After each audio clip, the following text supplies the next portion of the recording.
Hello student, आज हम लोग बात करते हैं केपी और केसी में रिलेशन के बारे में। तो हमने पीछे देखा कि केपी और केसी का मीनिंग क्या होता है, लेकिन अब उनके बीच रिलेशन को फाइंड आउट करने की बारी है, तो उसको भी हल्का सा देख लीजिए। क्या है, देखें कि हम लोग कोई एक रिएक्शन मान के चलें, लेट द रिएक्शन इज़ वो गैसी लेंगे, तो गैसी लेंगे तो क्या होगा, केपी भी निकालते बनेगा। केवल अगर एक्वस ले लूँगा तो केसी तो निकाल लूँगा, लेकिन केपी नहीं निकाल पाऊँगा। तो गैसी लूँगा तो दोनों के लिए काम आ जाएगा, इसलिए मैं कैसा ले रहा हूँ, इक्विलिब्रियम को गैसी है। तो देखिए, let the reaction is a gaseous equilibrium, है ना। कैसा reaction, gaseous equilibrium reaction. Gaseous equilibrium is क्या, small A is a stoichiometry, capital A is a reactant, B capital B tending to C capital C plus small D capital D, all are gaseous, this all. तो this is an gaseous equilibrium reaction and we have to find the equilibrium constant. अब equilibrium constant दोनों का हो चुका है, ये भी हो चुका है केपी और केसी के बारे में भी। देखो, मैं एक लास्ट इसमें और ऐड कर रहा हूँ, क्या, रिलेशन बिटवीन दिस। तो रिलेशन बिटवीन दिस का मीनिंग ये हो गया, पहले तो KC, here KC equilibrium constants. तो इक्विलिब्रियम कांस्टेंट्स में equilibrium constant with respect to molar concentration is KC, which is concentration of product C power small C. ये सब हम लोग बहुत अच्छे से कर चुके हैं, तो कोई डाउट नहीं होना चाहिए। Divided by concentration of A power small A, concentration of B power small B, ये है।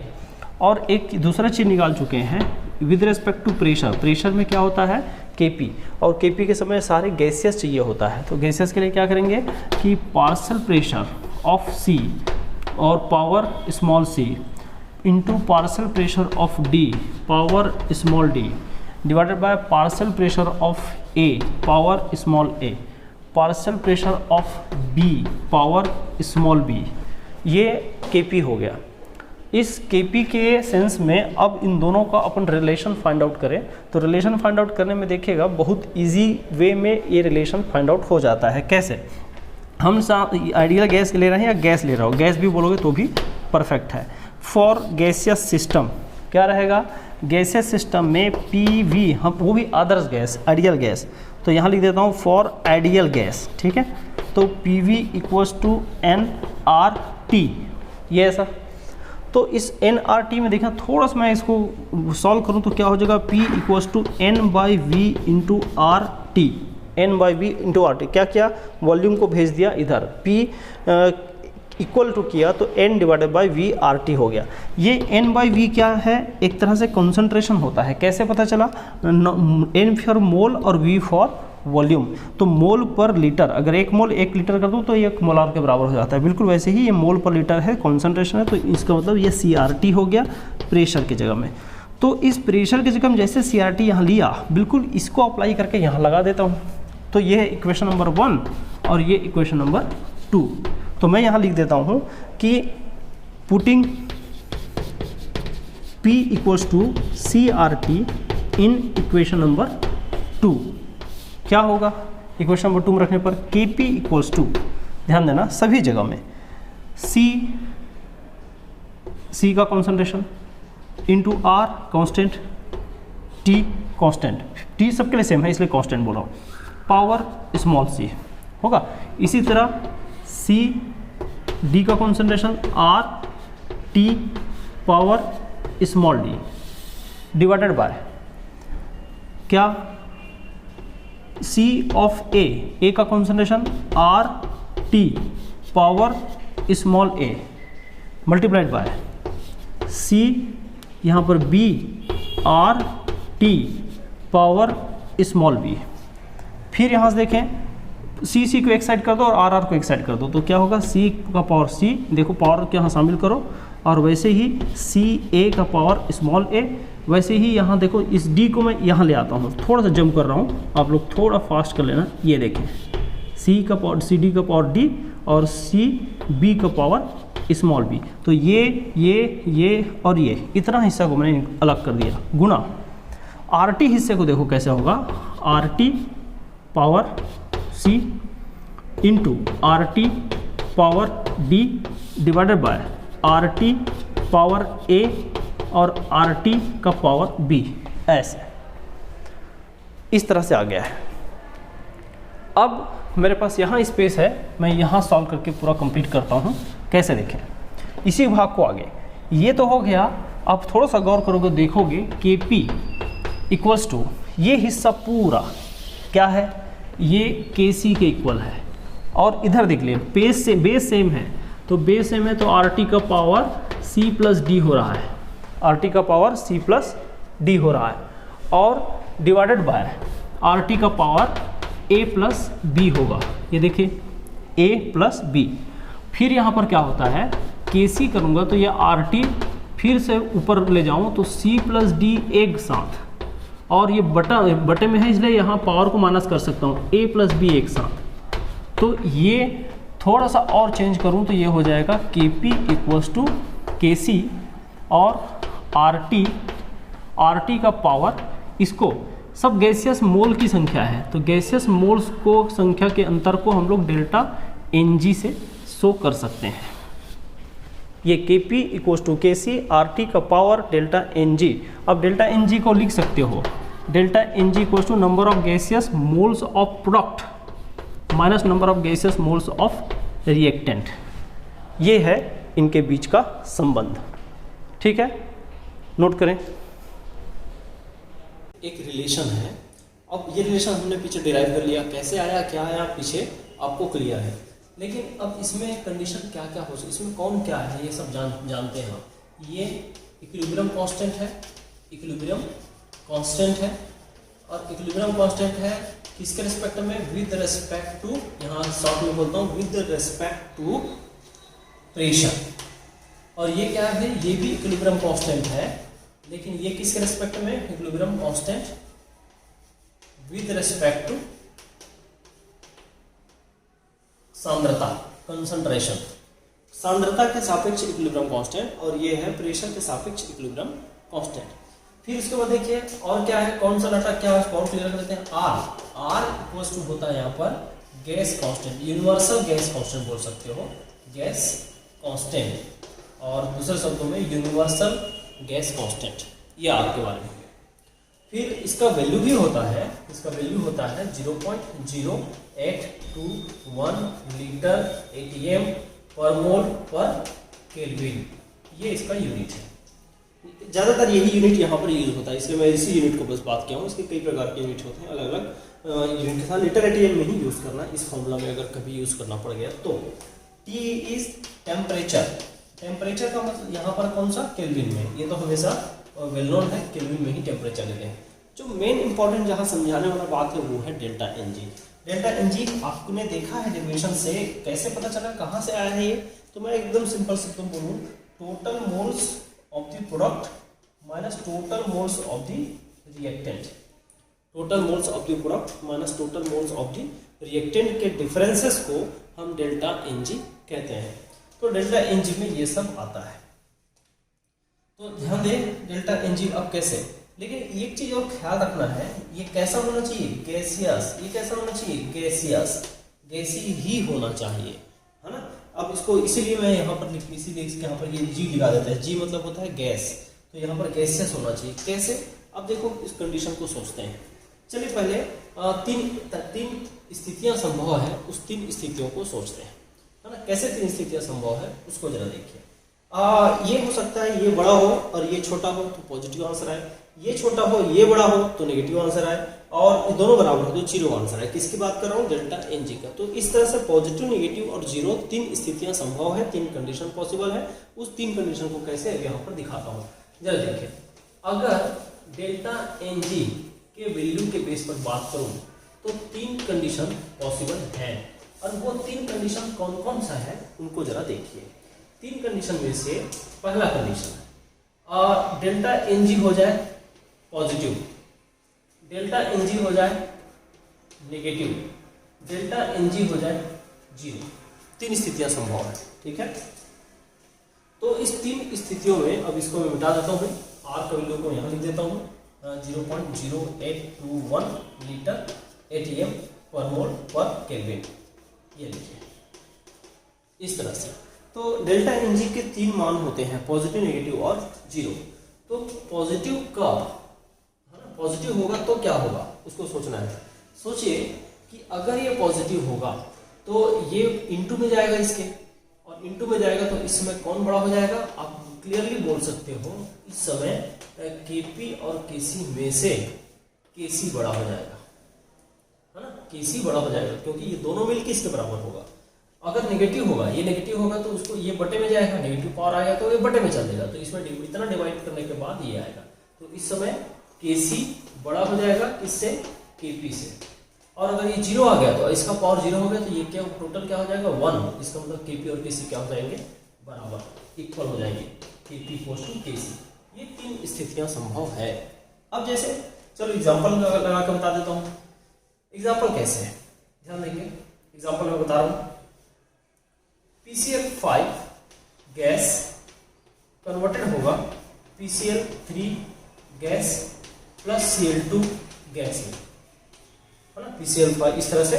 अब यहाँ से डेल्टा एन जी निकालने का तरीका क्या हुआ, यहाँ से देखो ये सब गैस होना चाहिए, गैसियस ही लेना है, अगर नहीं लेना है तो यहाँ से देखो 1 मोल गैस यहाँ, 1 मोल गैस यहाँ, कुछ नहीं मतलब 1 है, तो सामने एक संख्या, सामने एक संख्या हो गया 2, और माइनस यहाँ पर 1, ये।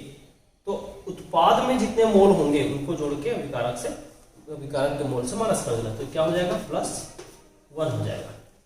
फिर नेगेटिव कब होगा भाई, तो ध्यान देना इसको, अगर N2 है और थ्राइस H2 है और इनको मिला के मैंने ट्वाइस NH3 गैस बना दिया, ये सब गैसियस है, ये भी गैस है, ये भी गैस है, ये भी गैस है। अब बताइए डेल्टा Ng का वैल्यू कैसे, यहाँ से 2 होगा, टोटल 2 ही मोल है, और यहाँ देखो ये भी गैस, ये भी गैस, तो 2 और 3 और 1 4, तो यहाँ से 1, यहाँ से 3 और 1 कितना हो गया 4, तो 2 - 4 करूँगा -2 बचेगा।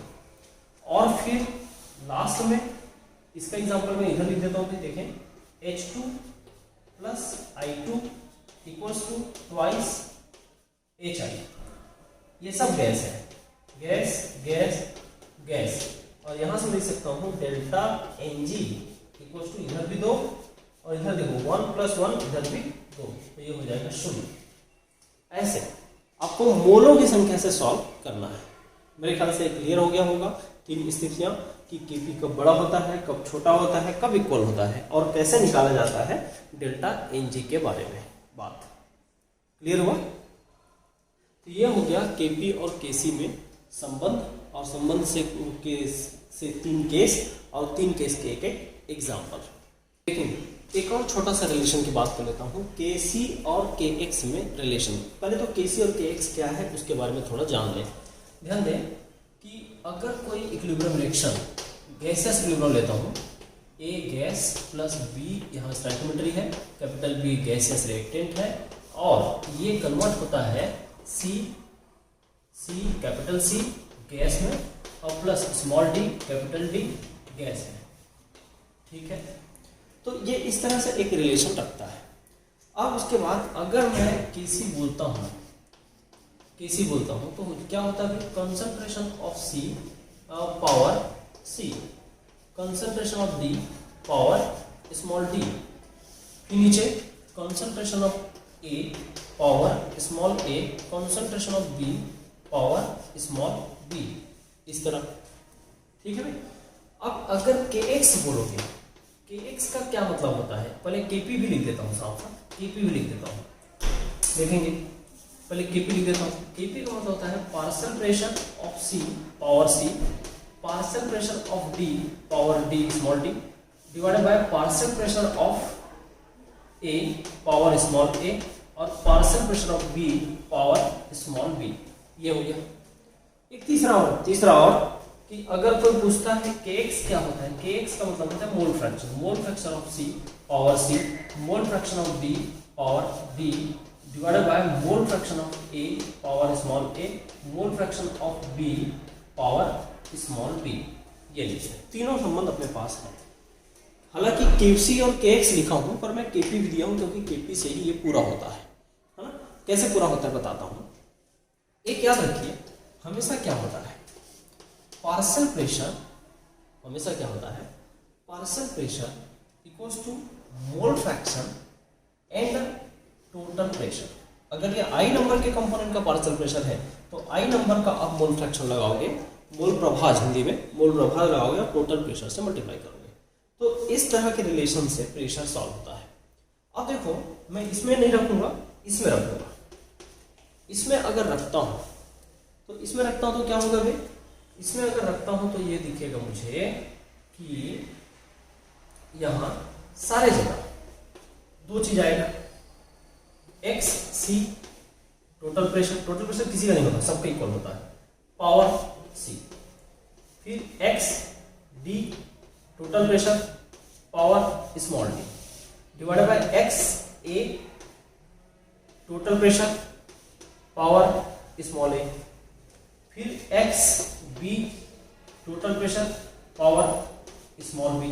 इस तरह से अगर एक्स ए को अलग करोगे तो ये के एक्स यहां से के पी इक्वल टू क्या हो जाएगा, एक्स सी, अभी एक्स सी और C into X D power D upon X A नीचे का power A into X B power B और पूरा टोटल प्रेशर, यहां देखो दोनों का बेस सेम है और पावर जोड़ देता हूं C plus D divided by total pressure, यहां देखो बेस सेम है पावर जोड़ देता हूं ए प्लस बी।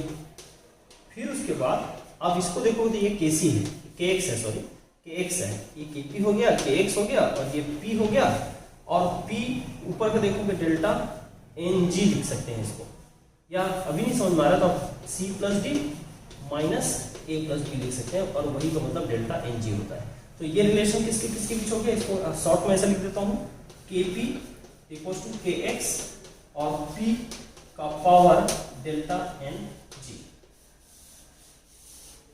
ये लीजिए, ये हो गया केपी और के एक्स में संबंध, केपी और के एक्स में संबंध। अब आप जानते हैं ये एक संबंध हो गया, मुझे हालांकि यहाँ पर केपी भी लिख सकते थे, केपी के एक्स और के सी, यहाँ केपी के एक्स एंड के सी तीनों में संबंध देख लेते हैं, एक रिलेशन हो गया। अब कोई चाहता है कि इधर एक चेंजेस किया जाए, कैसे चेंजेस, आप क्या जानते हैं जरा देखें। अब यहाँ से आगे बढ़ा रहा हूँ, एक रिलेशन हो गया, एक स्टेप खत्म हो गया, केपी और के एक्स का संबंध हो गया, केपी और के एक्स हो गया। अब केसी से रिलेट कर देते हैं इसी के एक्स को, तो क्या होगा आप जानते हो, हम जानते हैं इसको अलग इसके बाद लिखना है, के P equal to K C R P का पावर डेल्टा एन जी होता है। और इक्वेशन ये है, इस इक्वेशन को मैं एक नंबर बोल देता हूँ, एक नंबर इक्वेशन है, ये दो नंबर इक्वेशन है, इक्वेशन 1 और 2 का देखो लेफ्ट साइड बराबर तो राइट साइड को बराबर कर दीजिए, क्या हो जाएगा के सी आर टी और delta N G equal to K P K X P का पावर डेल्टा एन जी।